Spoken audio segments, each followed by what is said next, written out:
បាទជំរាបសួរខ្ញុំបាទឈ្មោះ Hun ChanReach គឺជាគ្រូក្បាច់គុនបដាល់គុនខ្មែរប្រចាំក្លឹប Cambodian Top Team. So my background in Kun Khmer, so say it would all start back when I was around 4 years old. I trained under my uncle and my father since the age of 4. So the art they kind of taught me was a little bit of a hybrid art. So it was traditional, ancient style of Kun Khmer Boran, mixed with the modern sport of Kun Khmer. So what Kun Khmer brings for me on a daily basis, I would say not only me, but to me and my students and also my fellow Cambodian practitioner, I believe Kun Khmer brings new hope and kind of new opportunity for them to kind of work their way out of poverty. So the value of Kun Khmer, I believe, in Cambodian society is rooted back to ancient times. You know, it's a part of our culture. You know, it's a part of our art. It's a part of our tradition. So I believe that it's not only a martial art, but just the principle and the value of it. It kind of differentiate our people from other countries. You know, it shows the beauty of our culture, like in our dances, our traditional dances, you know, and just our everyday life. Everything is martial arts. Everything is art in Cambodia, in Kun Khmer.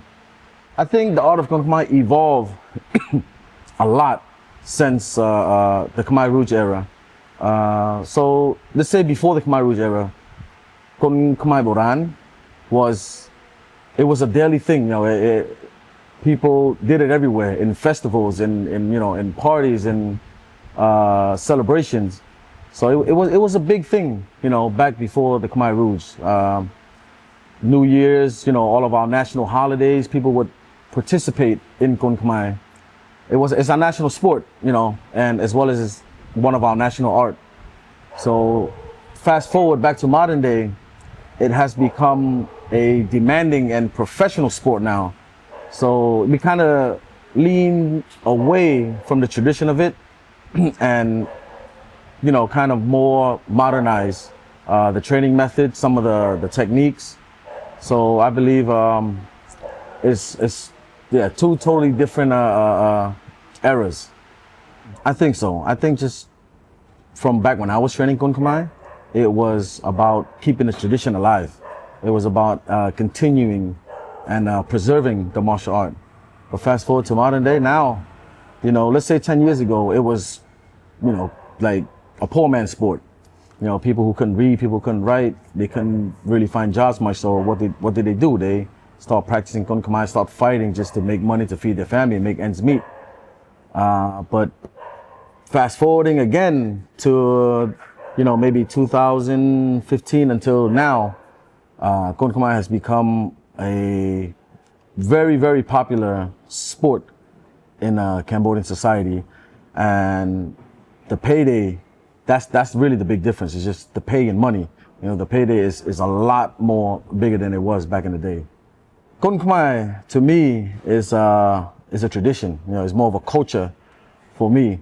But it's also a sport because, you know, it's our national sport as well. And that's kind of the beauty of Kun Khmer. You know, it's kind of borderline between national art and national sport. So the difference to me between Bogota and Kun Khmer, Kun Khmer, modern day Kun Khmer, is more of a sport. So we modernize it, you know, with rules, boxing gloves and ring. We never had a boxing ring before. We never wore gloves back in the day, up until the French, when the French introduced the boxing ring to us, boxing gloves, as well as timed rounds. That's when it became a sport. But before that, ancient Kun Khmer, you know, as well as Bogota, which is a part of ancient Kun Boran Khmer, we used to fight bare knuckle and, you know, just in the pit. So the difference is, one is kind of a battlefield art, you know, if you will, like a battlefield martial art, you know, just for defending our country, for killing. And then one is modern day sport, which have rules and regulations and stuff like that. So as of this moment, Kun Khmer plays a really big role in the Cambodian society. It it's a sport that gives us hope. You know, it's a sport that will kind of push our culture to the just the fighting world. And the reason why I say it gives us hope is because a lot of the younger generation now are kind of working their way towards training in Kun Khmer and becoming champion, so they can change their life, and as well as their family lives. So it's a life changer, game changer.